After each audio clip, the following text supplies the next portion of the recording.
Hey man, welcome to the Super Divorce channel. If you think you're gonna like this video, please go ahead and give it a thumbs up now. And if you're digging it here, go ahead and subscribe. Just make sure you bong the gong for notifications so you know when new videos go live. Now then, please look forward to this video. Enjoy, chefs. Hello, my friends. Welcome to the final episode of What Could It Be Now? Episode 100. And what am I doing to commemorate this finale? Not much. Not too much. But I am going to do several packages today. I thought that would be a good way to go out. So let's just jump right in here and see what we've got inside this package.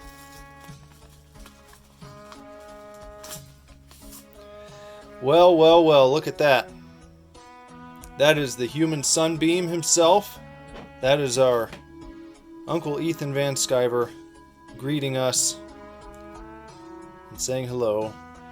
And what has he given us today?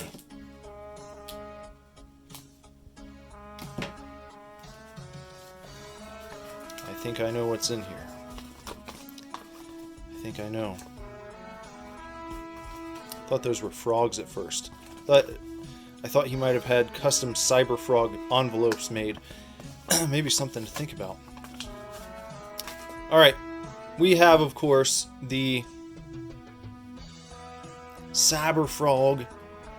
Were these the YouTube member cards or the Patreon? I don't remember. So that's just kind of like a frontage. Some sort of frontage. These are nice and glossy. You can see there the reflection. Cyberfrog. These feel similar to the old Marvel Masterpiece cards that I used to collect. Nice stock. A nice feel. There's Shock Roach. There's a Sal. That's one of the covers. I believe they called this the Ides of March cover.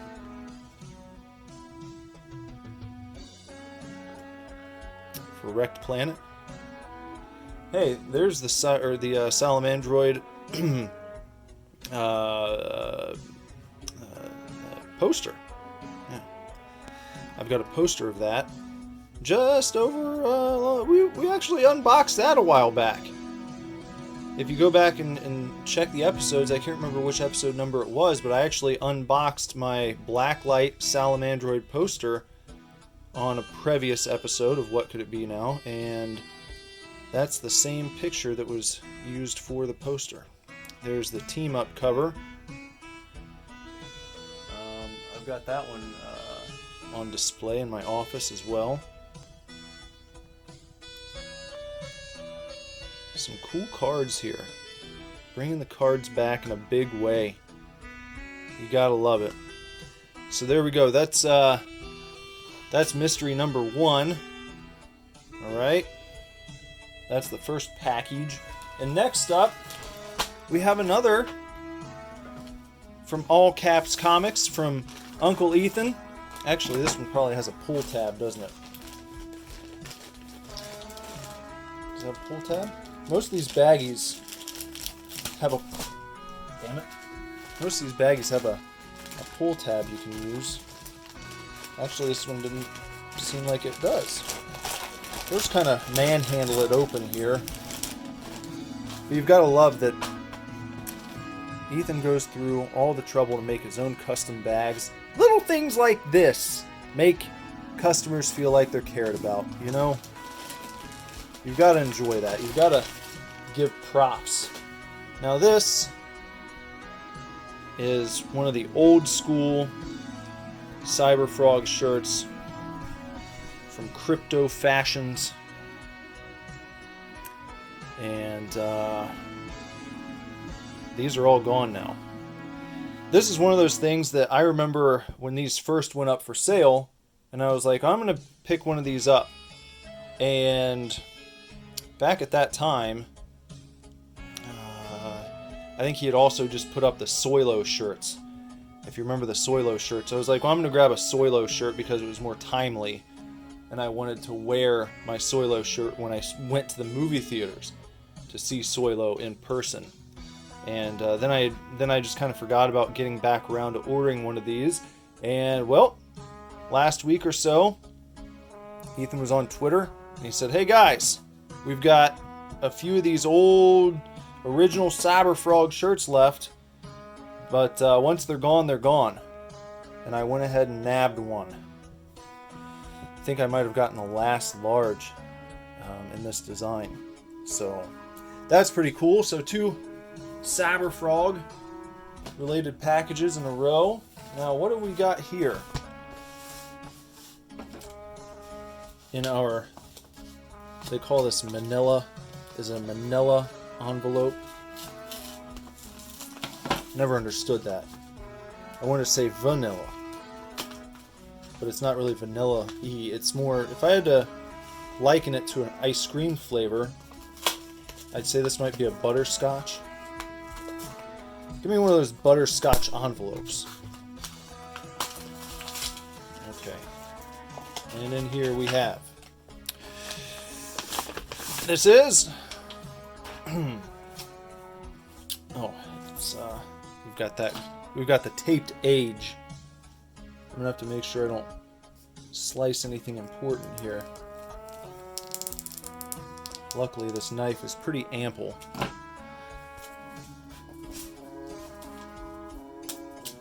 There we go. There we go. Hold on.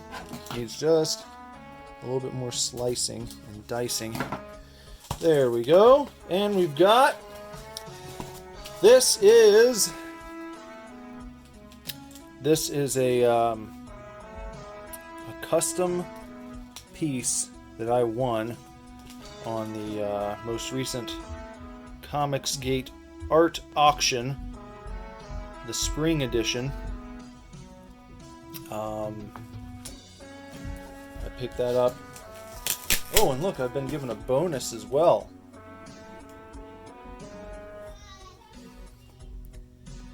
Mr. Parnell has thrown in this bonus. Johnny Phantasm, Devil's Night, 1985. And then this is a custom Transformers vs. G.I. Joe book that he did a cover for. Like, he didn't act, this was not released in stores. This is a one-off, you know, very exclusive, very awesome piece. I saw him post this on Twitter early in the day before the auction, and I was like, man, I'm gonna have to try and get that. And I did. I won it. I think it was honestly worth more than I paid for it, but I'm not gonna complain. I kind of thought I was gonna get outbid, and I didn't. So I'm thankful for that, because I ended up with this badass piece for a series that I actually love. And I was a little miffed, and he never answered me on Twitter either, but when he was showing this off, some people were asking, what does the inside look like? And he kind of flipped through it, and he's like, there's some stuff going on here. And I was thinking to myself, whoa, now hold on a second, Parnell. What's your beef? Do you not like Tom Scioli's artwork? Because I love it. And then he's like, oh, I'll come back to it, and I'll tell you more about it. And then they never went back to it on the stream. So I messaged him, or I tweeted at him, I think the next day, and I was like, hey, you never got back to your beef with Scioli. Kind of, you kind of were laughing at his work on one of my favorite comic book series ever. This is an amazing series. And this is a #1, by the way. The Transformers vs. G.I. Joe books from Scioli are fucking awesome. And I can't understand what kind of shit he'd be talking. In fact, I'm going to go across the room right now, and I'm going to grab my copy, if I can find it. It should be right over. Oh, there we go. So I've got all the individuals, but here's the big ass collector's version. Now, I want to know what exactly is funny about this.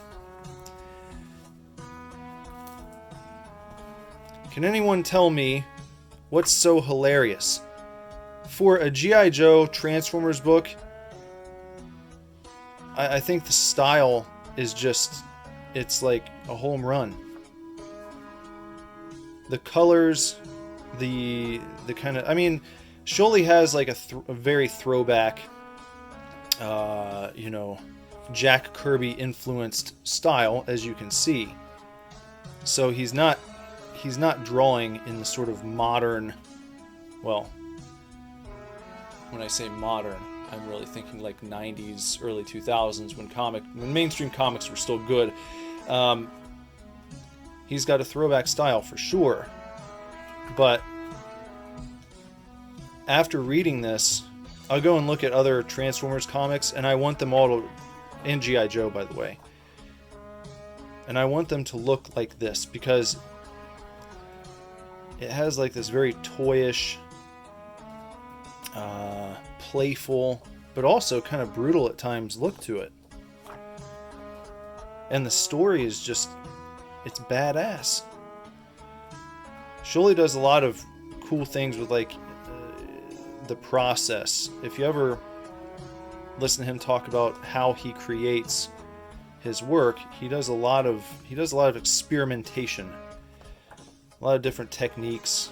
He'll use colored pencils, he'll use crayons, he'll scan stuff that he did in pencil and crayon onto his computer, and he'll mess around in digital, and then he'll print that out, and then he'll go back with colored pencils, and just a very cool exploratory approach to his art.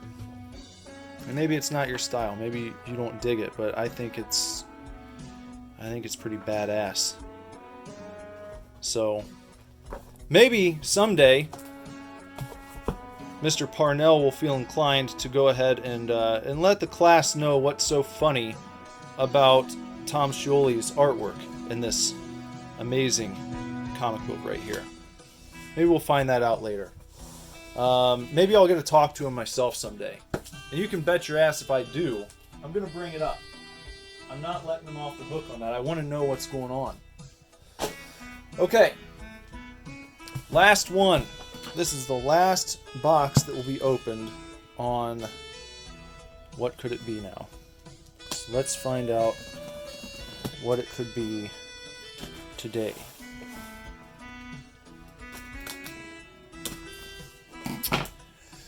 Alright, what could it be today? Didn't slice deep enough, I guess. Come on now. Don't be a shit. What's in here? What is this? Crystal Geyser. I didn't order any of that. It's just the stuffing. Okay, what is it really? What is it really here?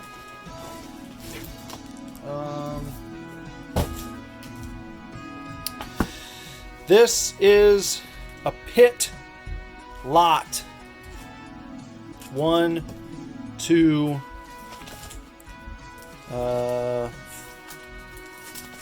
1, 2, 4, 5, 7, 6, 11, 8. Hey, it's the max. This is just, I didn't know this came in this. Certificate of Authenticity. This is to certify that this copy of the Max number 1... Wait. Oh. 1/2. That's it. Is authentic and was acquired through a joint promotion by Wizard Press and Sam Keith. Each copy of the Max 1/2 was distributed in a special protective holder with a copy of this certificate of authenticity.